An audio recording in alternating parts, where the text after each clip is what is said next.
Well, should we start this then? Mic check. I don't remember the rest of the lyrics. I'm not a Rage Against the Machine fan. I mean, they're not bad, but Do a little of your Harding. You know lyrics to that. Was it Tom Harding or whatever his name is? Tom Cardy. Cardi. Yeah. We'll do that. When my roommate walks into the room, I don't say it yet. Oh wait, it's when my roommate walks into the room looking for his car keys. I don't say it yet.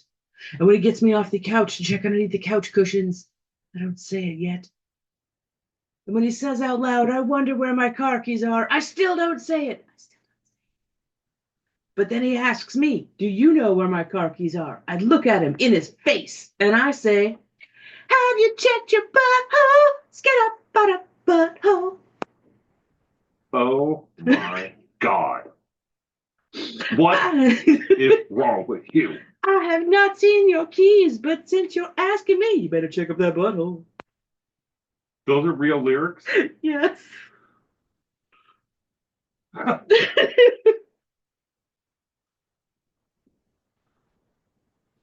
I'm not surprised.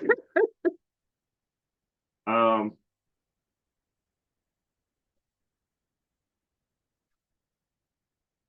Welcome to the Taco Podcast.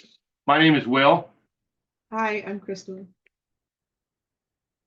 Hi, I'm Crystal, and I'm a big fan of Tom Cardy, Australian artist. Tom Cardy.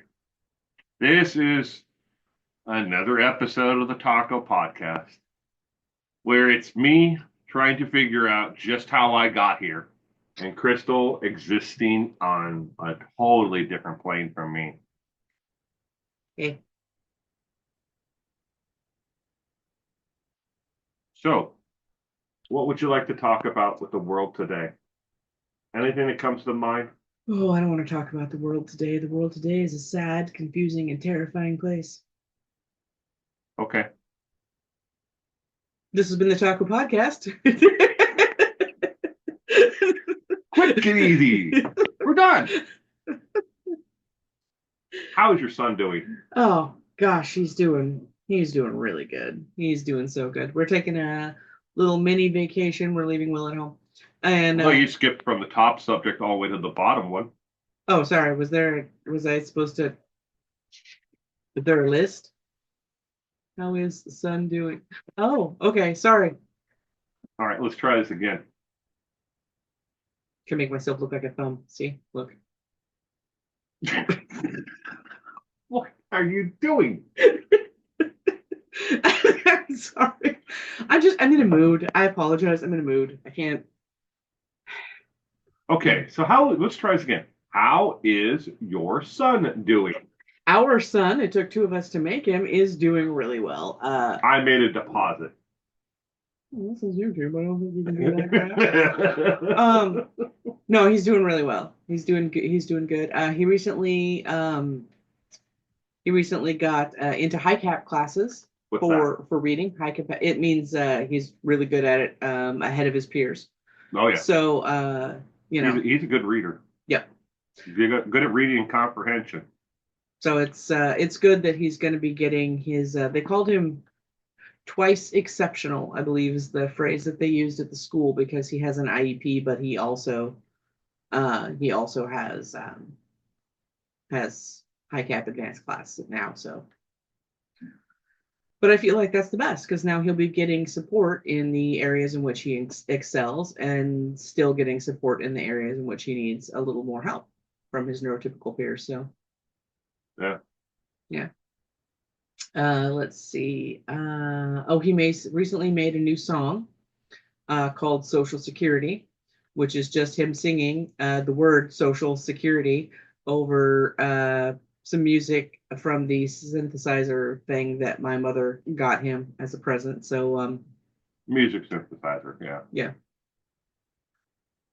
that's cool. Yeah, he's growing like a weed. Every time I seem to catch up on buying clothes and everything for him. Oh my God, I think he grew again. He went up to go get me a hug, and I was like, I am pretty sure that beforehand when I gave you a hug and you just came straight at me, I was hugging your head, and now I'm getting your shoulders. So he's also got this great new game where he grabs two pillows and then ambushes me and throws them at my face. I love it, especially when I'm drinking, a refreshing beverage. A cool, refreshing drink. Yes, and the pillows come at me. It's definitely a good time. I love it when I'm drinking my coffee. And Yeah.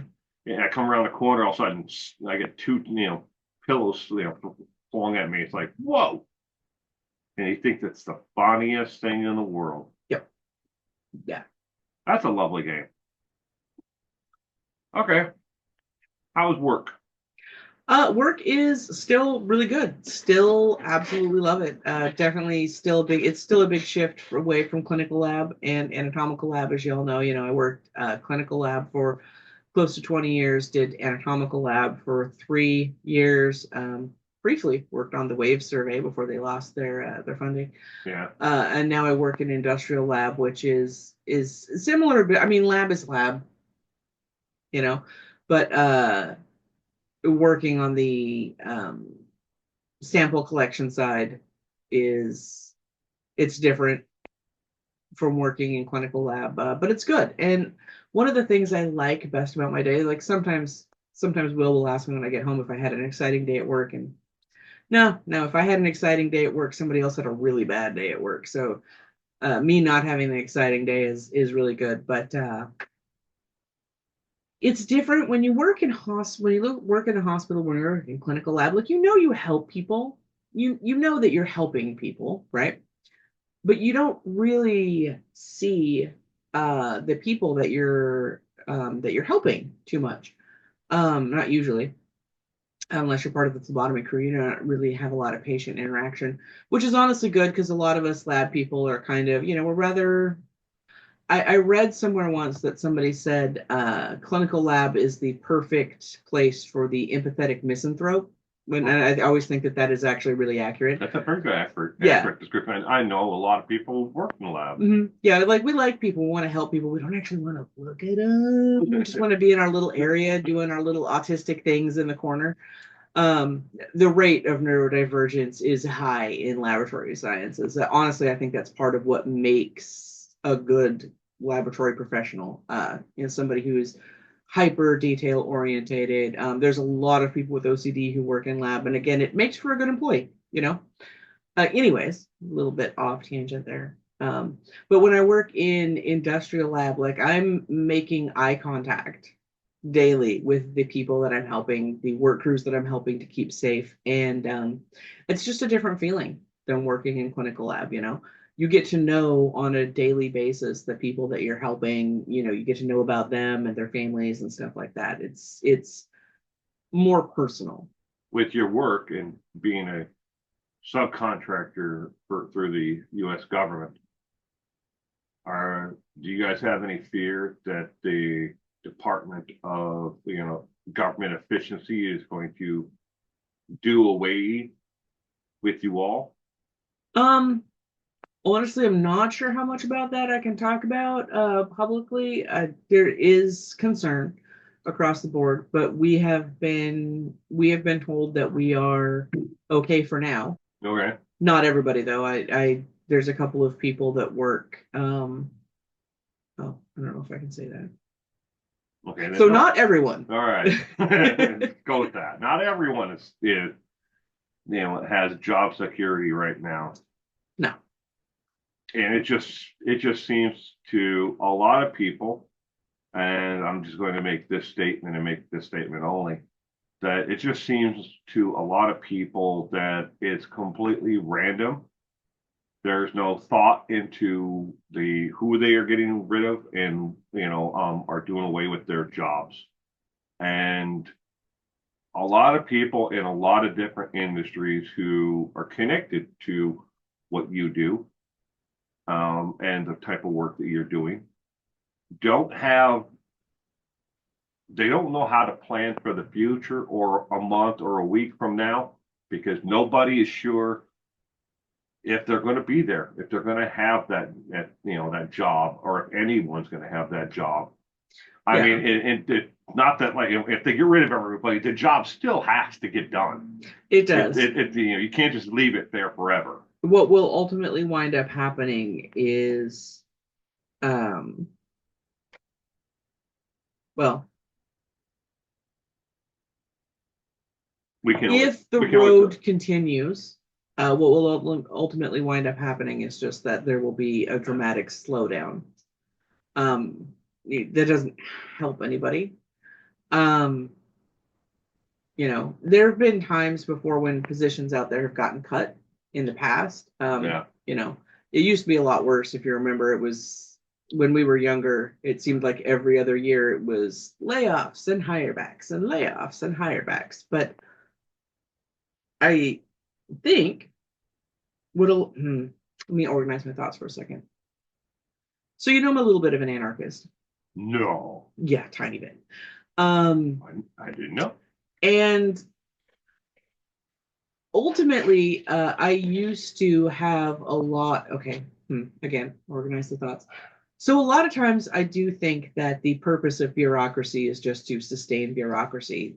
There are so many forms to fill, numbers to call, just to get a simple answer or something done. And working in a hospital lab, often sending out reference tests to other laboratories.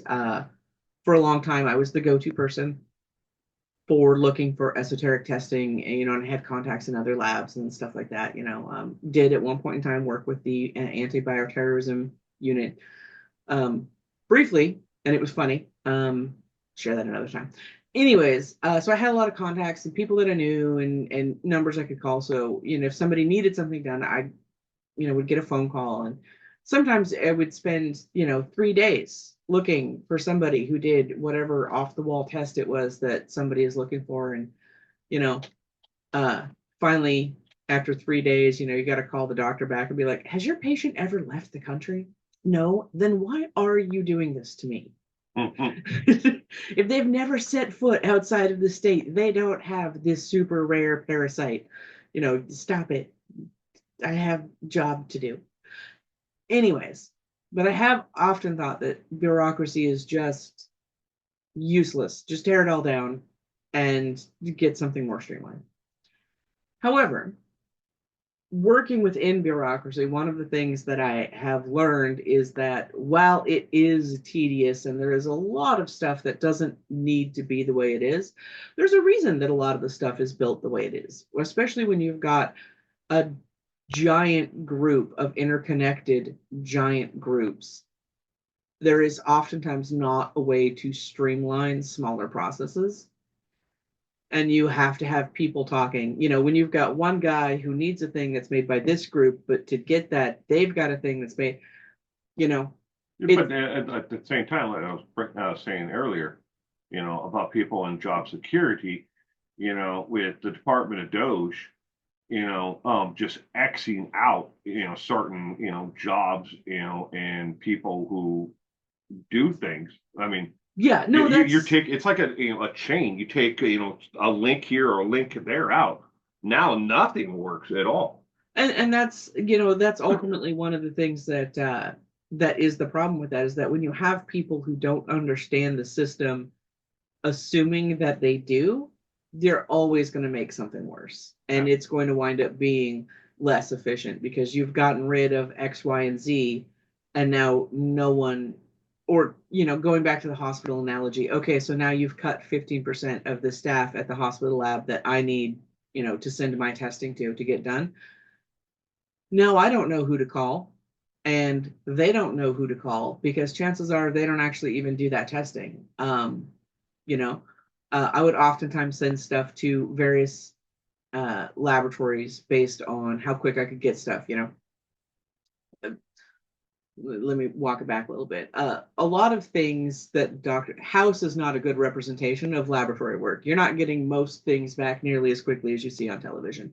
Yeah. And a lot of hospitals aren't doing all of that testing in house. And because it's not stat testing, they're not doing it every day to save time and resources, or, money and resources, definitely not saving time. They batch test a lot of stuff. So if I've got a doctor who rolls into my hospital with his patient and he wants XYZ tomorrow, I now have 25 different laboratories that I know of that do this testing, but each one has a different day. And then, I can get it shipped out overnight, but do they have somewhere, right? Now say that you've gone into that hospital that I used to get this and you've cut out, people both out of their shipping department and out of their laboratory department. Yeah. You see what I'm talking about there? So it slows down or stops the entire process. Now, I have a friend who works for the Department of Corrections and at a federal level, and they're experiencing because they cut a lot of people who were in the data processing and people who processed different things, and that's what their jobs were. It was like they coordinated with multiple different agencies and processed this stuff, and the people who worked underneath them processed this stuff. They have cut those departments completely. So now, if somebody from, say, Internal Revenue Service wants to talk to somebody or do a request for documentation for something that they're working on, an investigation from, say, Homeland Security, there's no one left to process that paperwork in a lot of circumstances, and it's slowed the entire chain down tremendously because, and I'm not trying to be political here, but he clearly, the president said that they were, he believed that these people were appointed by another political party and that they were, well, they're not of his. They weren't going to do the work for him the way he wanted it done, or as speedy as he wanted it done, or he thought he was being persecuted because of what happened before he became president again. I think that's one of the main downfalls of partisan politics is that it starts to become a team sport where you focus more on your team and not on the game as a whole. We as a country, I think, we don't get what we deserve when everybody's focused on advancing their team rather than advancing the better good for everyone. Yeah. Maybe I'm an ideologue, but I don't know. I oh, that wasn't the right word. Whatever. Point being, I like to think that in a good system, people from different political parties would approach a problem with their own unique perspective and then together come up with a solution that combines the best parts of all of those viewpoints rather than just going, oh, we have to do it like this, da da da da da da da, and making it a fucking problem. Yeah. But, that's just me. I also dream of a day when we have a presidential election where it's a hard choice because both candidates are so awesome and not because both candidates are so shitty. Yeah. Wouldn't that be nice? That'd be great.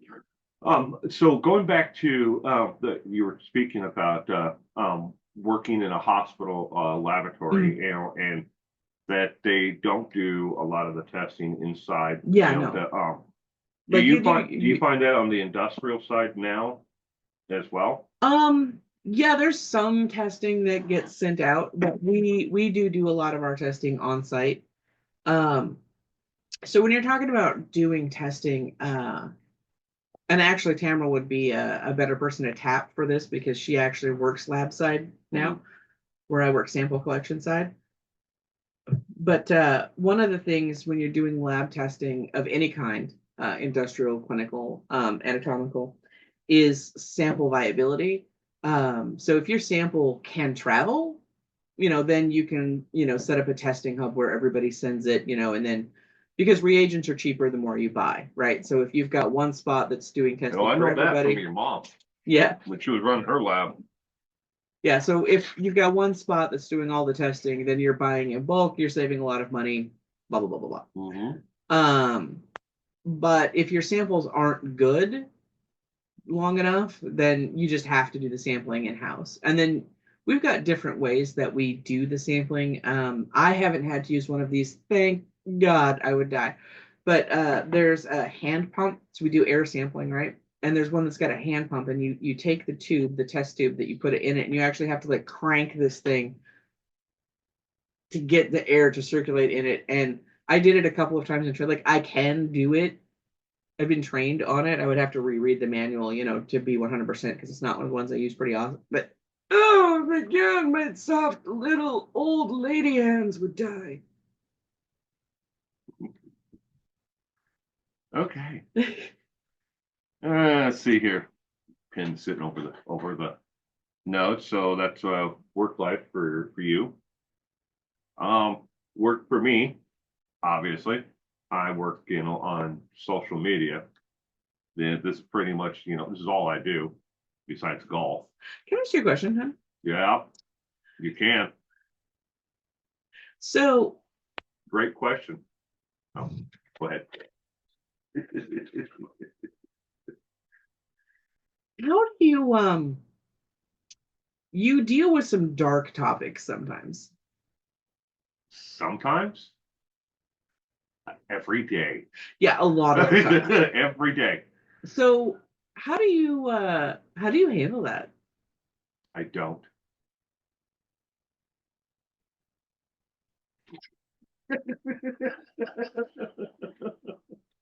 No, I mean Um, that's a great question.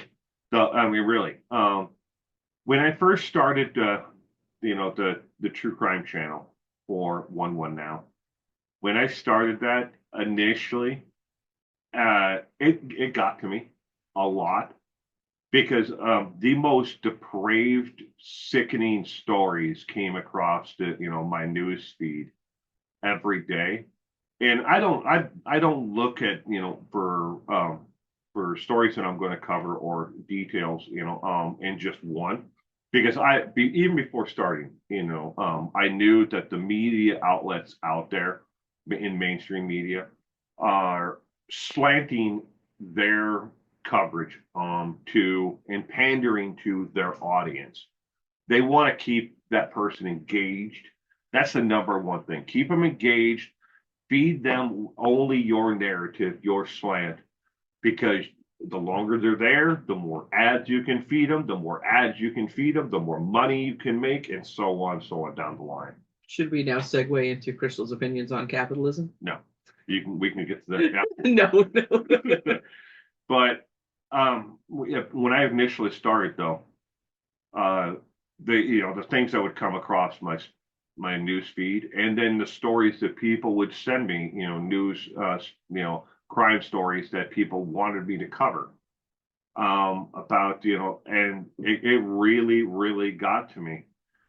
But a good friend of mine who has been kind of like a mentor through this entire thing since day one of it, who still thinks that I was absolutely crazy, at 40 plus years of age to want to start in a YouTube channel, not because of the necessarily because of the age, because I didn't know how to even do anything other than turn the computer on.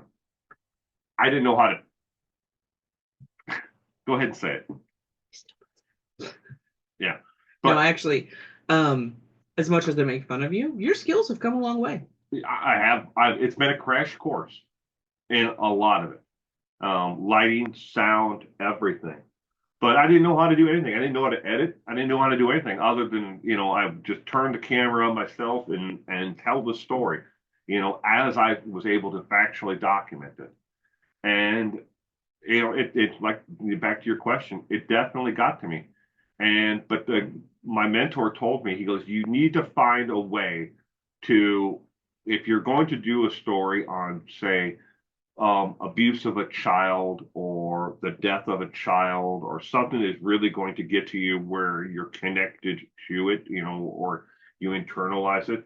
He goes, you got to find a way to, take an hour after doing it, the video, the story, the whole thing, and just kind of put it over in a pile and with the story itself and all the notes and let it go. Just deprogram. Let yourself feel the emotions and then walk away from it. And I mean, he's not even my mentor is not even in the crime genre at all. He's more into vlogging, I guess, um, uh, doing reviews and stuff like that. But he's got a couple 100 million subscribers. But it, I take what he has to say to heart, and it's really worked for me for what 7 years now. So that's how I deal with it. Is I have to let myself just kind of let it go, and Are there then there are stories that sorry. people just want to hear more and more and more and more about. There are stories that I don't want to say how do I phrase it? There are stories that hit home to most people Yeah, across demographics.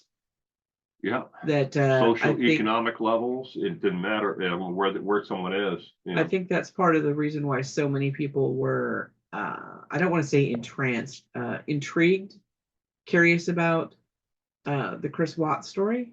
Yes, Um, definitely. I think that hits at a lot of people's subconscious fears. Actually, Well, I how do mean, you? they looked from the outside, they looked like the ideal family. They had two children, one on the way. They were working hard. They looked like they were on that upward trajectory of success in life. From where they came from. And from the outside, that's what it looked like. But when you look at the entire story, it was the entire foundation was built on rubble. And from the get go, I mean, you had a pathological, narcissistic liar who, made everybody believe one thing when he was completely the opposite. And he snowed Shanann into believing, something that was real, that he loved her and that he was, everything was going good. When the entire time, mentally, he just was not there, you know. I And think when he was that's there, he was checking out. He's like, "Ah, I'm just here for the ride, so I might as well, do the best with it." well, I think that's why a lot of people were interested and want to continue hearing it. Because I think that speaks to a fear that a lot of people have, consciously or maybe subconsciously. Yeah, Do wow, you really know the person beside you? very true.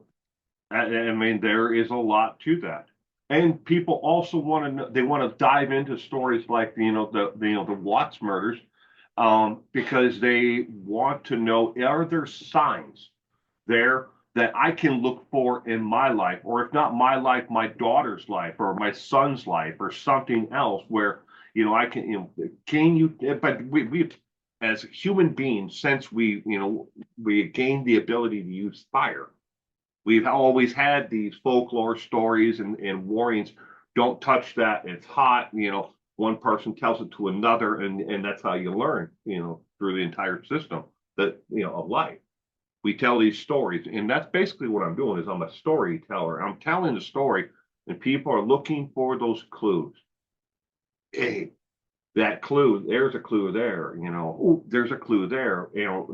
Can I avoid those? Can my children, can my friends, families, their siblings, their kids Yeah. avoid these? What So can we learn from the tragedy of others to keep ourselves and our loved ones safe? yeah, just like fire, hot, bad, we learned it then. Otherwise, we wouldn't have had fire. But fire and gaining the ability to make fire from that point on changed the trajectory, of Neanderthals and everything else. Neanderthal. Huh? Neanderthal. They were found in Neanderthal Valley. It's not Neanderthal. Neanderthal, Neanderthal. not Neander short. Uh, okay. But overall, so back to the question, how is your work? We covered that. How's my work going?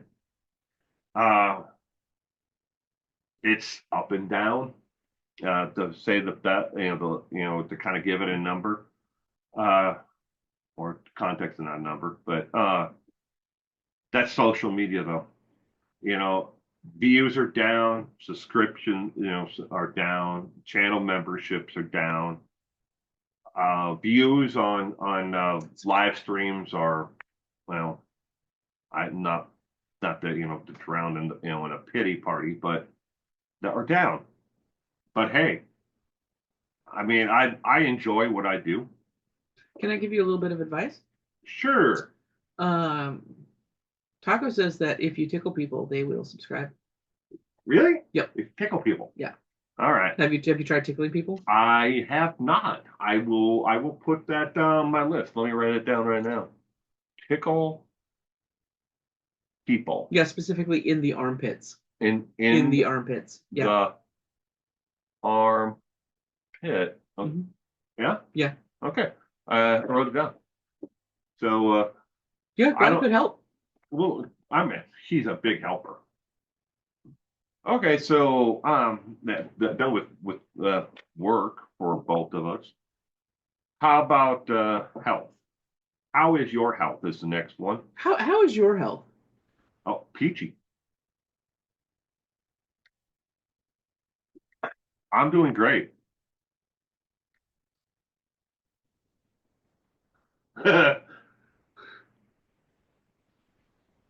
Face. Look at that face. That's the face of a man who's not telling you the truth. I am the epitome of excellent health. Was thinking about running a marathon yesterday. Um, okay, I'm not going to be running any marathons anytime soon. Now with those knees, or back. not even with the replacement knees. Yeah, I know, right? Every morning I wake up and I get out of bed and I sit on the edge of the bed and I'm like, okay, what's going to hurt today? Every single day. Where is the phantom pain going to be? Is it the foot, the leg, whole leg dead? Is it my arm? Are my fingers not going to work today? Is it, am I just going to have a migraine from 3 a.m. to 11 p.m. tonight? I never know what's going to happen next. You want to know something funny about phantom pain? Ooh, okay. Well, y'all know how I had a bilateral mastectomy due to breast cancer 10 years ago, right? Every Well, once in a while, my boob itches. I haven't had boobs for 10 years, but every once in a while I have a boob itch. And there's nothing I can do about it. That has got to suck. Mm-hmm. Like, how do you scratch something that, it's not there? Yeah. My friend, he has the same thing with his foot itches. And on his left, he had from the knee down amputated. But it was 90 in, I think, Iraq. But I didn't meet him until way later, probably about 10, 15 years after So you don't want to bring up the trauma and ask him in-depth details about gosh, what's wrong with you? You should be all invasive and up in his business. That brings up a whole other subject. I was asked not too long ago about something along those lines. Why I don't talk about my military service more. And a lot of people, I didn't even know you were in the service. Well, that's good. And I've always had, maybe it's just me, but I don't think it is just me. A lot of men, sorry, I only know 2 women who ever served in armed services, so I can't say men and women, but the men that I know, a lot of us are, yeah, it was part of our lives. It is part of who we are, but it's not everything to us. It's not what our identity is. And then there are the ones over here on the opposite, are like, it's everything. They will dress up and they'll put the stickers all over their cars and everything and then scream from the top of the mountain 24 hours a day. I served honorably, but you know what gets me about those guys? If me, Jason, I don't think most people know that Jason was in the Corps. I know, but that's just who we are. and it's like we did this. It was not only a job, it's something we look back on and that we're proud of, but we don't go out and scream, or even tell people necessarily. I mean, if it comes up in a conversation, yeah, we'll tell people. You actually know 3 women who were in the service. Oh, I do? Yeah. Did you Cool. know that my Aunt Lori was in the Air Force? Yes. Oh, never mind. I lied then. You know too. She doesn't tell most. That's all I know. She doesn't tell most people. So no, I mean, I don't ever But talk to you I about want Lori, but but either. But the guys that wear that dress up all the time and they put all the shit all over their cars. It's been my experience. There are 2 flavors of those people. There were the career servicemen right. were usually retired when they were older and they spent most of their time in the service. And the guys that spent 4 years and now want everybody to treat them like they're a 5-star fucking general. 5-star, 4-star. How many stars do they have? I mean, between me and Jason, we did 16 years. But I mean, but still, it's. I mean, I have the United States Marine Corps sticker on the back of my truck, but I don't wear hats or necessarily shirts or those guys out at the bar playing pool who are dressed all in fatigues and always acting like they're going out on it. They're just trying to pull chicks. yeah, They're just trying to pull chicks. Unfortunately, the ones that I do meet like that, who are dressed up, to a certain extent, that are younger, it's I don't want to say it's always, but there's a good chance of stolen valor in there. And they are over the top, but they can't, it's like, oh, they're missing details of, oh, I don't remember. It's been 15 years. Uh-huh. You can pick them up so easy. But the other thing about living in a slightly smaller town is, and of course, I was much younger when I actually would go out occasionally when my friends invited me, not often, but occasionally, right? I'd go out to the bar and see some guy there that I went to high school with, dressed in the fatigues, trying to hit on women, talking about his service. And I'm like, bro, we went to high school together. You remember that?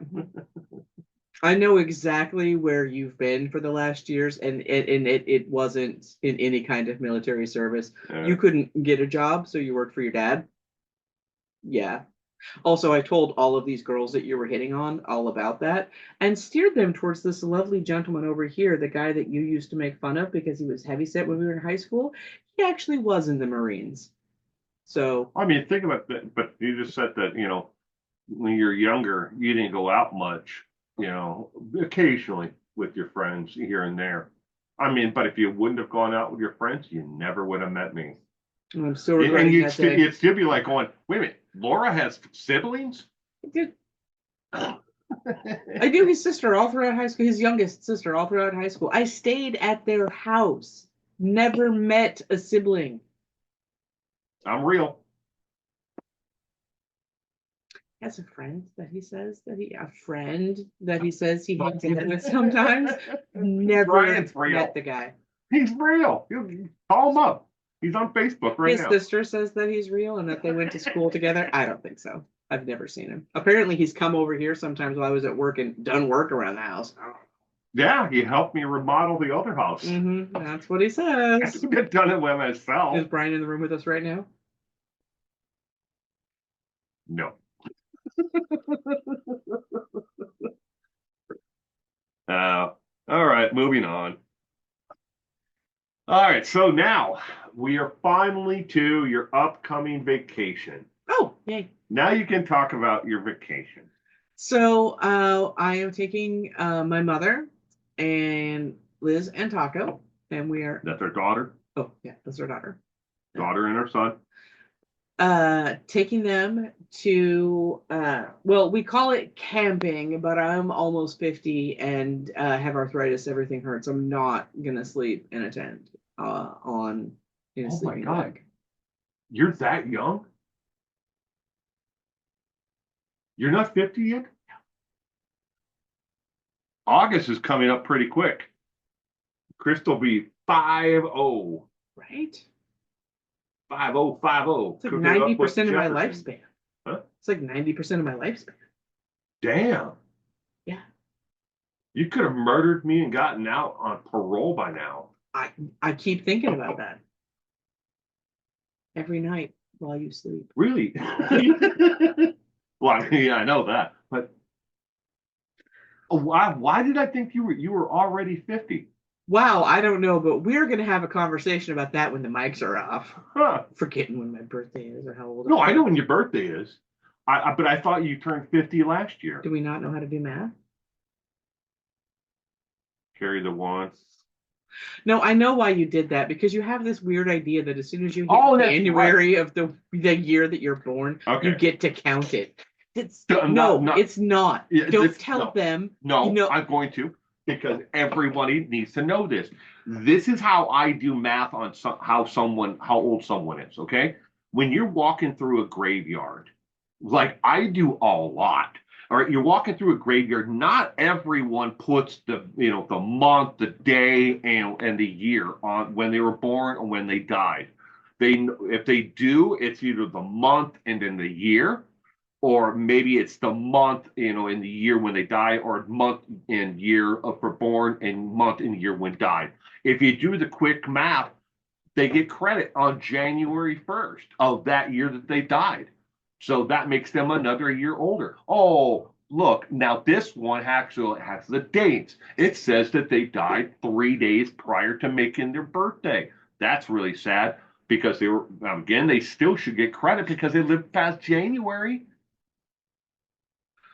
See, this is why you thought I was 50 because of your weird. You make it to January, you get credit for the year. I have known some people who have really done a lot of damage to themselves at New Year's parties, excessively in partaking of things. Where And people if they lived through the New Year party, they should get credit too. was it you? No, I've always been a good boy.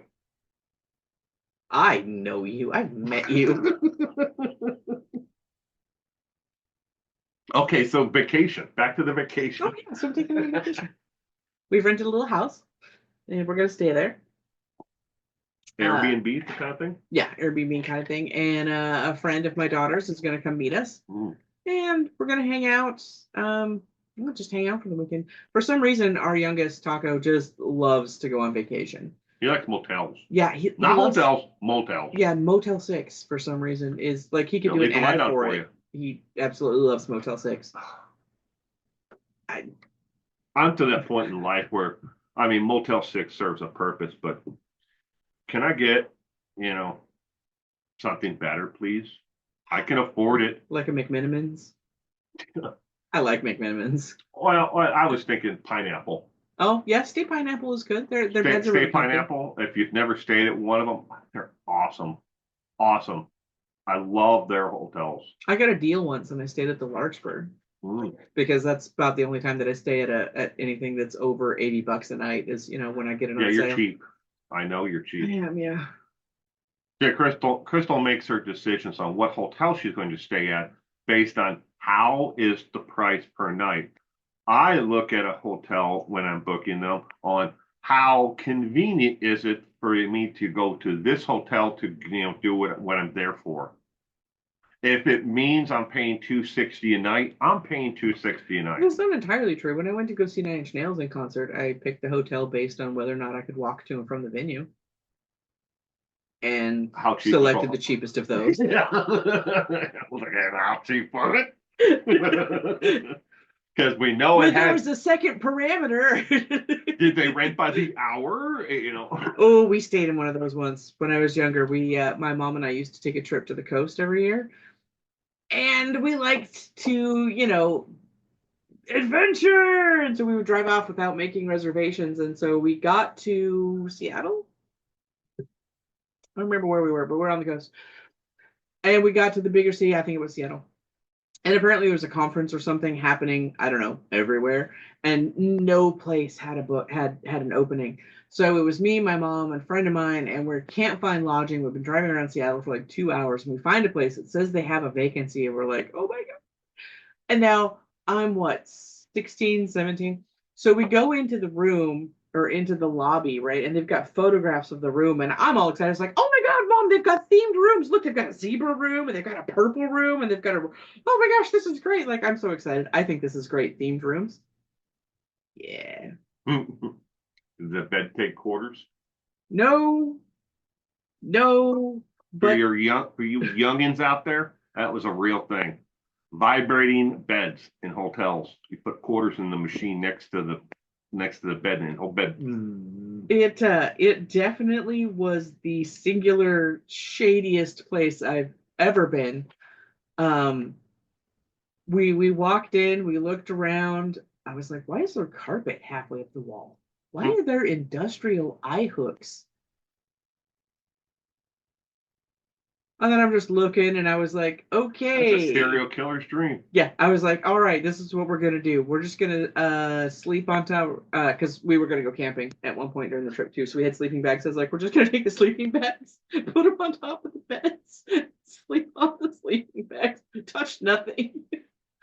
That's probably a good idea. I'm sure. Or like it could have been just like everybody else who was staying in that. Bring a tarp.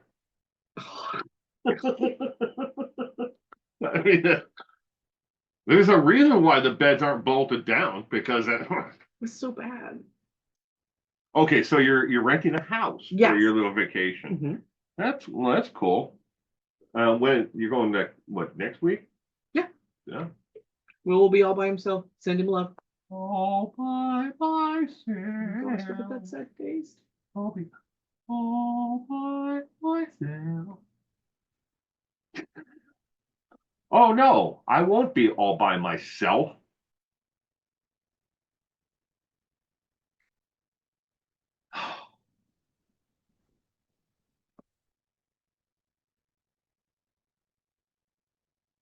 Yeah, there's a low. Okay. Well, now that we've depressed Will, I think it's time for us to sign off so I can give him some cuddles and make him feel better. Actually, you were going to stab me or something because I can cuddle you after I've stabbed you or before or during. Oh no, wait a minute. We're going to have a talk about your age and then you're going to stab me. Don't worry, I'm only going to stab him with a pencil or something. Like he'll be back. Yeah, it's fine. I mean, it's just lead poisoning. It's fine. They use graphite. They haven't used lead in years. Like really? Probably. So you probably have some of those old school pencils in your desk, drawer that have lead in them. I don't know, but I have a little bit of lead in my knee from when I got into a pencil stabbing contest with a kid that I was in 5th grade with.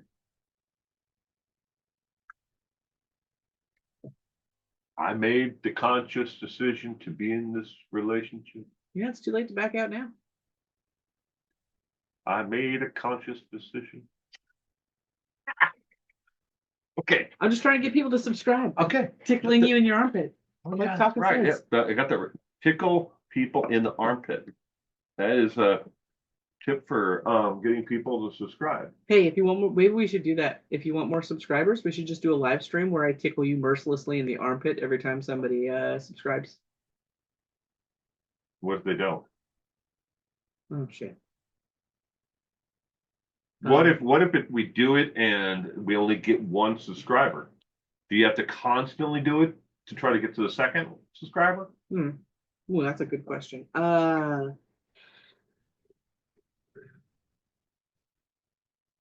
We'll brainstorm. We'll come up with something. Something else is Crystal bought an ungodly amount of asparagus. Oh yeah, we had an asparagus guy come by. I love the asparagus guy. Yeah, his wife makes tamales, and oh my god, they're so good. But he comes by once a year selling asparagus. How many pounds of asparagus do you think he bought? 30. 30 pounds of asparagus. So yeah, over there, you can't see it. It's off camera. As Will's pointing out to the guy. Well, it's just off camera. That place you can't see. Yeah, there's 2 giant, Ziploc bags full of asparagus sitting there. Is that for dinner? Yep. Nice. For dinner tonight. All right. So I think that pretty much covers everything. We're alive. We still have jobs. Our kid's growing like a weed. You're going on vacation and leaving me here. All by myself. I'm leaving you with company. I know. Oh God. Yeah, your health is peachy. Oh, my health is just vibrant and Yeah. How's the liver failure? Getting along. well, you know what, my liver enzymes are back to just They suck. yeah, Yeah. but they're not as high as they were. Right. Well, let's keep them going that direction. That's right. Yeah. All right. That'll be it. All right, this has So, been the taco. Wait, hold on. I'm doing the sign off. Okay. All right. You do it. This has been the Taco Podcast. Thank you for joining Will and Crystal. We look forward to seeing you next weekend. Actually, I won't, but we will. You stay safe out there. Now you're try it again where you're actually speaking into the mic. I was speaking into the mic. Oh wow, that's so much louder. Yeah, I know. Thank you for joining the Taco Podcast. I'm Crystal. This has been Will. We'll see you next weekend. Or, like I said, I won't because I'll be on vacation. But Will. He'll be here. He'll be here by himself to see you. You'll have to console him. There will be tears tracking slowly down his manly cheek. You stay safe out there.